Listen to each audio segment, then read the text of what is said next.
오늘도 마음이 무너진 누군가가 조용히 이 영상을 클릭합니다. 삶의 실패 앞에서 기도조차 말라버린 누군가가 하나님의 이름을 속삭이듯 부릅니다.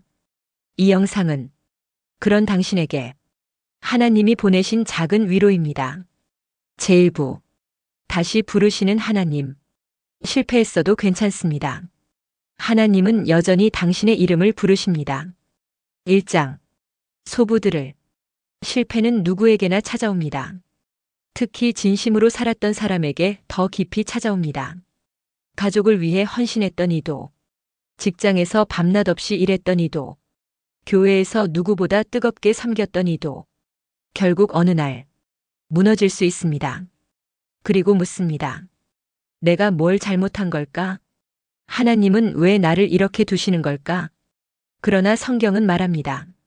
실패한 사람에게 가장 먼저 다가오신 분이 바로 하나님이셨다고. 베드로. 그는 주님을 3번 부인했습니다.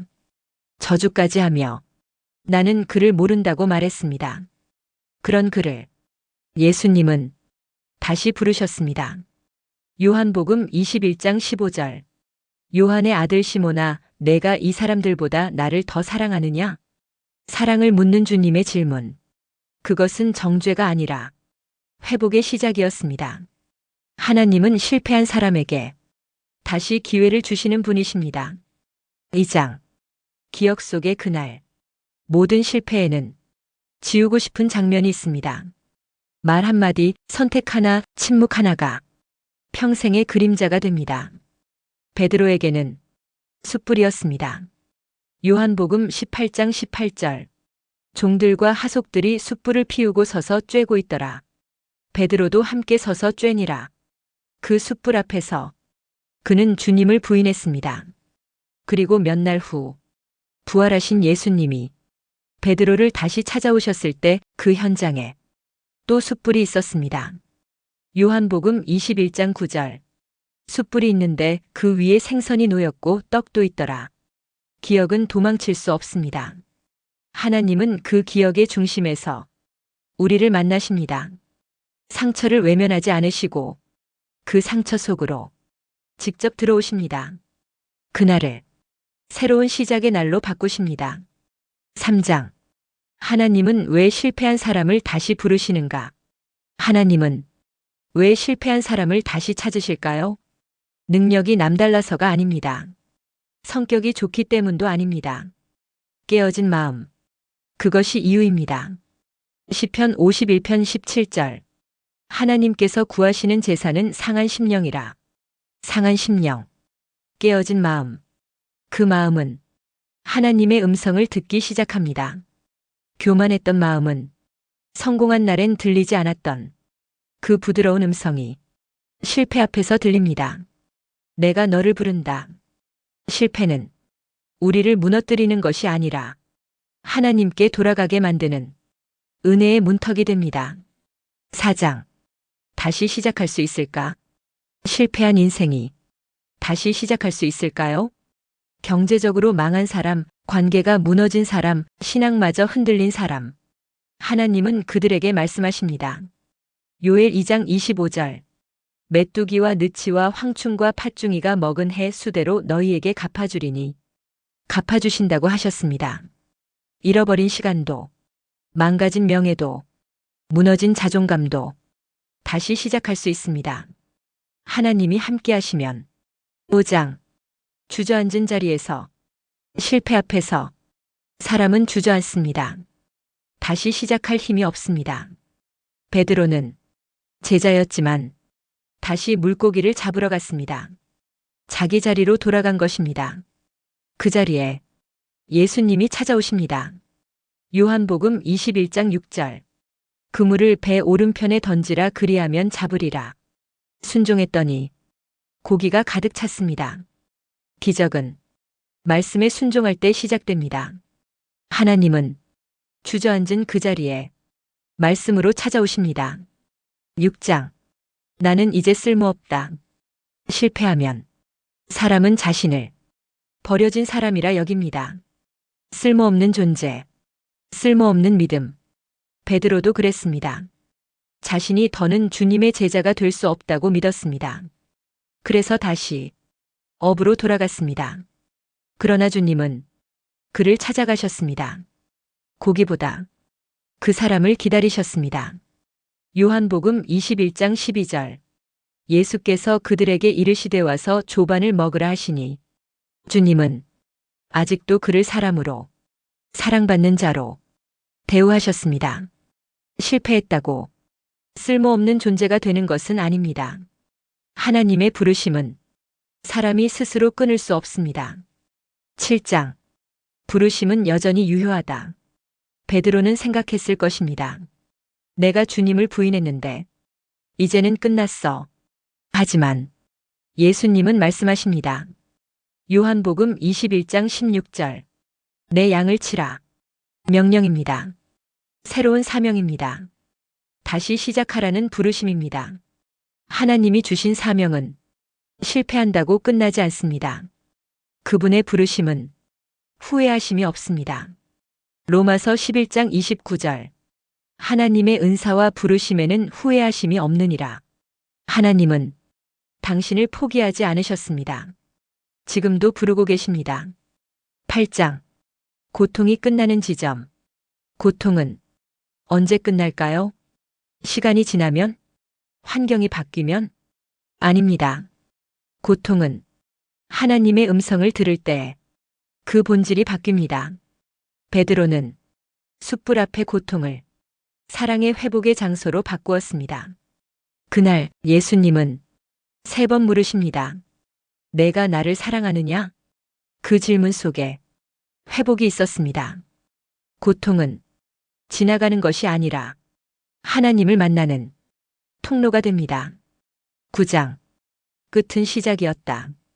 예수님을 부인한 사건은 베드로 인생의 끝 같았습니다. 그러나 그 끝에서 복음이 시작됩니다. 오순절, 성령 강림, 베드로의 설교, 사도행전 2장 41절. 그 말을 받는 사람들이 세례를 받음에 이날의 제자의 수가 3,000이나 더하더라. 3번 예수를 부인한 자가 3,000명을 회개시킨 설교자가 되었습니다. 하나님은 실패한 자를 들어 역사를 이루십니다. 당신의 끝은 하나님의 시작입니다. 10장. 다시 이름을 부르시다. 실패한 사람은 자기 이름을 부르기조차 두려워합니다. 베드로도 시몬이었습니다. 예수님은 그 이름을 부르셨습니다. 요한복음 21장 15절. 요한의 아들 시몬아. 주님은 우리의 실패를 아시면서도 이름을 부르십니다. 이름을 부른다는 건 관계를 다시 맺는다는 뜻입니다. 하나님은 우리의 실패를 뛰어넘어 다시 부르시는 분입니다. 사랑으로, 인내로, 회복으로 오늘 당신의 이름을 다시 부르십니다. 내 사랑하는 자야, 일어나 함께 가자. 제2부에서는 하나님이 침묵하실 때 우리는 무엇을 해야 하는가? 라는 주제로 신앙의 침묵기를 함께 통과하는 법을 나눕니다. 그분이 아무 말씀이 없을 때 우리는 어떻게 기다려야 하는가? 그리고 그 침묵 속에서도 들리는 하나님의 뜻은 무엇인가? 다음 영상에서 이어집니다. 제2부. 하나님이 침묵하실 때, 하나님이 아무 말씀도 하지 않으실 때 당신은 그분을 떠나지 마십시오. 침묵 속에도 사랑은 흐르고 있습니다. 1장. 침묵은 버림받은 것이 아니다. 하나님이 아무 말씀도 하지 않으실 때 우리는 이렇게 느낍니다. 나를 잊으신 걸까? 내 기도가 거절된 걸까? 그러나 성경은 말합니다. 하나님의 침묵은 버림이 아닙니다. 이사야 49장 15절. 여인이 어찌 그 젖먹는 자식을 잊겠으며 자기 태에서 난 아들을 긍휼히 여기지 않겠느냐? 그들은 혹시 잊을지라도 나는 너를 잊지 아니할 것이라. 하나님은 절대 우리를 버리지 않으십니다. 말씀이 없다고 사랑이 없는 것이 아닙니다. 침묵은 하나님이 일하고 계시는 시간입니다. 2장. 기도해도 달라지지 않을 때 우리는 기도를 하면 무언가 달라질 거라 기대합니다. 병이 낫고 문제가 풀리고 마음이 평안해지기를 바랍니다. 하지만 현실은 기도해도 아무것도 바뀌지 않을 때가 있습니다. 그때 우리는 낙심합니다. 그러나 그 시간조차 하나님은 침묵 속에서 우리를 빚고 계십니다. 로마서 5장 3절-4절. 환난은 인내를, 인내는 연단을, 연단은 소망을 이루는 줄을 알미니라. 기도의 응답은 현상보다 내면에서 먼저 시작됩니다. 기도해도 달라지지 않는 그 시간에 내가 달라지고 있는 것입니다. 3장. 예수님도 침묵을 경험하셨다. 하나님의 아들이신 예수님도 하나님의 침묵을 경험하셨습니다. 겟세마네 동산. 십자가 위. 그는 아버지여 나를 이 잔에서 지나가게 하옵소서 라고 3번이나 기도했습니다. 그러나 하늘은 조용했습니다. 마태복음 26장 39절. 나의 아버지여 만일 할만하시거든 이 잔을 내게서 지나가게 하옵소서. 그러나 나의 원대로 마시옵고 아버지의 원대로 하옵소서. 하나님은 응답하지 않으셨습니다. 그러나 그 침묵 가운데 인류의 구원이 이루어졌습니다. 하나님의 침묵은 가장 큰 일을 준비하는 시간일 수 있습니다. 4장. 하나님의 시간표는 다르다. 우리는 지금 바로, 지금 당장 응답받고 싶어 합니다. 그러나 하나님의 시간은 우리와 다릅니다. 전도서 3장 11절. 하나님이 모든 것을 때에 아름답게 하셨고 때, 그분의 때에 우리가 조급해질수록 하나님은 기다리게 하십니다. 그 기다림 속에서 우리는 성숙해집니다. 하나님의 침묵은 지연이 아니라 훈련입니다. 5장. 감정이 신앙을 이기지 않도록 하나님의 침묵은 감정을 흔들게 만듭니다. 실망, 분노, 외로움. 이 감정들이 신앙을 무너뜨릴 때가 많습니다. 그러나 감정은 진리가 아닙니다. 하나님은 감정을 따라 움직이지 않으십니다. 말씀을 따라 역사하십니다. 히브리서 13장 5절. 내가 결코 너희를 버리지 아니하고 너희를 떠나지 아니하리라. 느낌이 없어도 믿음으로 붙드십시오. 감정이 아닌 말씀이 진짜 기준입니다. 6장. 신앙은 감정이 식은 뒤에도 남는 것이다. 신앙은 감정이 뜨거울 때보다 감정이 식은 후에 진짜가 드러납니다. 사막에서, 밤중에, 어둠 가운데, 그때 우리의 신앙은 어떤 얼굴을 하고 있습니까? 요셉은 감옥에서 하나님의 침묵을 견뎠습니다. 다윗은 사울에게 쫓기며 하나님을 신뢰했습니다. 그들은 침묵 속에서도 신앙을 버리지 않았습니다. 침묵 이후에 하나님은 반드시 응답하셨습니다. 7장. 침묵기에도 하나님은 일하신다. 하나님의 침묵은 그분이 아무 일도 하지 않는다는 뜻이 아닙니다. 당신이 보지 못하는 사이 하나님은 사람을 움직이고 환경을 준비하고 당신을 다듬고 계십니다. 요한복음 5장 17절. 내 아버지께서 이제까지 일하시니 나도 일한다 하시니라. 하나님은 늘 일하고 계십니다. 눈에 보이지 않을 뿐입니다. 침묵기에도 하나님의 손은 멈추지 않습니다. 8장. 침묵 속에 머무는 법. 그렇다면 하나님이 침묵하실 때 우리는 어떻게 해야 할까요? 기다리십시오. 묵상하십시오. 순종하십시오. 침묵기에는 말보다 태도가 중요합니다. 하박국 2장 1절. 내가 파수하는 곳에 서며 망대에 서리라. 침묵 중에도 기다리는 사람에게 하나님은 반드시 말씀하십니다. 고요히 그분 앞에 머무르십시오. 9장. 침묵이 끝나는 순간 하나님은 침묵을 영원히 유지하시지 않습니다. 모든 침묵에는 끝이 있습니다. 기도의 때가 지나면 응답의 때가 옵니다. 시편 40편 1절. 내가 여호와를 기다리고 기다렸더니 귀를 기울이사 나의 부르짖음을 들으셨도다. 하나님은 당신의 기도를 듣고 계십니다. 그분은 가장 필요한 순간에 가장 정확한 말씀으로 응답하십니다. 10장 침묵 이후의 회복. 하나님의 침묵은 우리를 더 깊은 곳으로 이끌기 위한 사랑의 전략입니다. 침묵 이후엔 회복이 있습니다. 욥은 침묵의 시간 속에서 하나님을 새롭게 만났습니다. 욥기 42장 5절. 내가 주께 대하여 귀로 듣기만 하였사오나 이제는 눈으로 주를 배움나이다. 침묵 속에서 하나님은 우리를 보고 계셨습니다. 이제는 우리가 그분을 보게 될 차례입니다. 제3부에서는 눈물로 드리는 기도 하나님은 가장 가까이 계신다. 라는 주제로 눈물 속에서 피어나는 기도의 능력을 나눕니다. 울며 기도할 수밖에 없는 상황 속에서 하나님은 어떻게 일하시는가? 그 눈물, 그 기도, 그 부르짖음을 하나님은 어떻게 받으시는가? 다음 영상에서 이어집니다. 제3부 눈물로 드리는 기도 하나님은 가장 가까이 계신다. 눈물이 멈추지 않을 때 하나님은 당신 옆에 가장 가까이 서 계십니다. 당신의 기도는 절대 허공에 흩어지지 않습니다. 1장 하나님은 눈물을 기억하신다.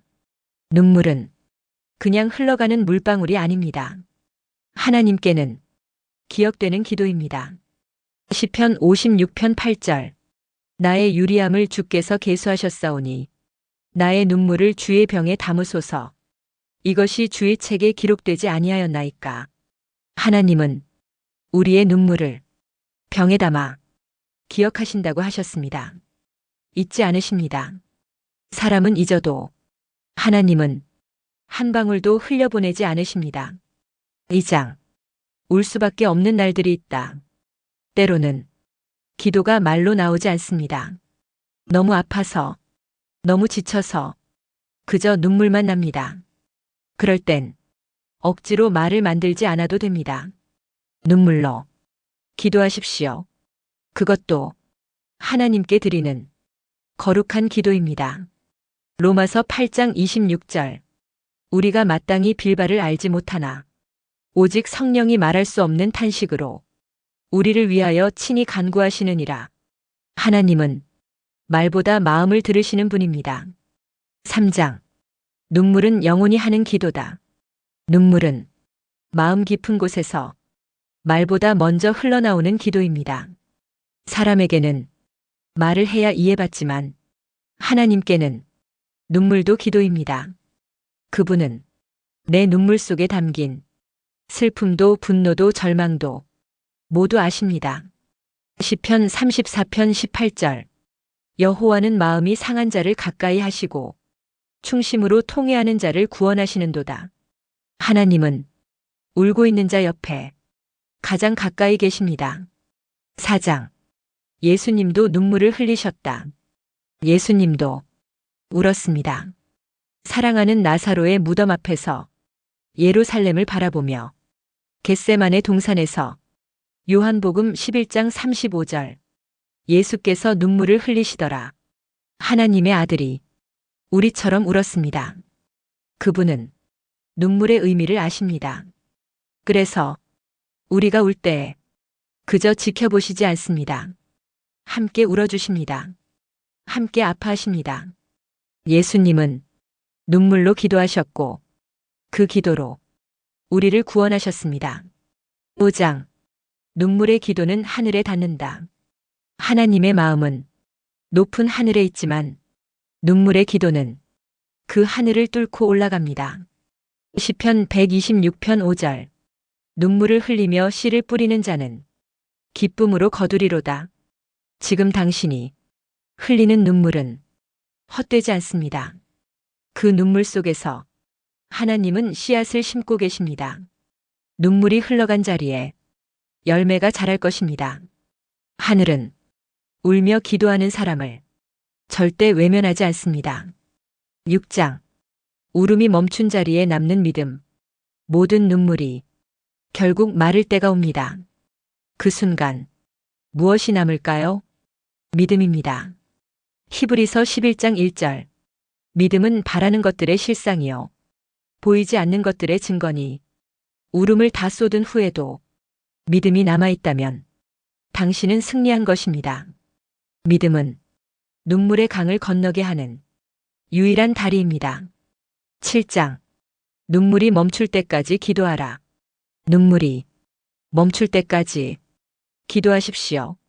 말없이 주님 앞에 앉아 그저 흘리십시오. 사무엘상 1장 10절. 한나는 마음이 괴로워서 여호와께 기도하고 통곡하며 한나의 기도는 통곡이었습니다. 그 기도는 사무엘이라는 위대한 하나님의 사람을 낳았습니다. 울어도 됩니다. 그러나 하나님 앞에서 우십시오. 8장. 위로는 하나님께서 주신다. 사람은 위로한다고 해도 완전하게 위로할 수 없습니다. 진짜 위로는 하나님께서 주십니다. 고린도후서 1장 3절-4절. 모든 위로의 하나님이시며 우리의 모든 환난 중에서 우리를 위로하사 하나님은 우리가 겪는 아픔의 깊이까지 다 아십니다.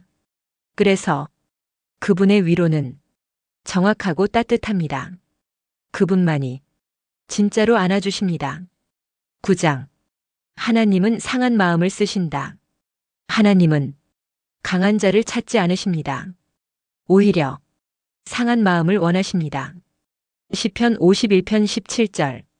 하나님께서 구하시는 제사는 상한 심령이라. 하나님이여 상하고 통회하는 마음을 주께서 멸시하지 아니하시리이다. 눈물은 하나님께 드리는 가장 진실한 예배입니다. 당신의 상한 마음을 하나님께 드리십시오. 그분은 그 마음을 반드시 사용하십니다. 10장. 눈물 끝에 만나는 하나님. 눈물은 끝이 아닙니다. 그 끝에는 하나님이 계십니다. 요한계시록 21장 4절. 모든 눈물을 그 눈에서 닦아주시니 다시는 사망이 없고 애통하는 것이나 곡하는 것이나 아픈 것이 다시 있지 아니하리니. 하나님은 당신의 눈물을 그 손으로 닦아주실 분입니다. 그리고 그 눈물 끝에서 우리는 그분을 더 깊이 알게 됩니다. 눈물의 기도는 결국 하나님을 만나는 길입니다. 엔딩 나레이션. 이 영상은 눈물 속에서 기도하던 당신을 위한 것입니다. 하나님은 지금도 당신의 마음을 듣고 계십니다. 그분은 눈물 많은 사람을 가장 가까이서 안아주십니다. 지금 울고 있다면, 그 눈물이 하나님께 향하고 있다면 당신은 결코 혼자가 아닙니다. 오늘도 믿음으로 고백하십시오. 하나님, 눈물이 멈추지 않아도 나는 주님을 신뢰합니다.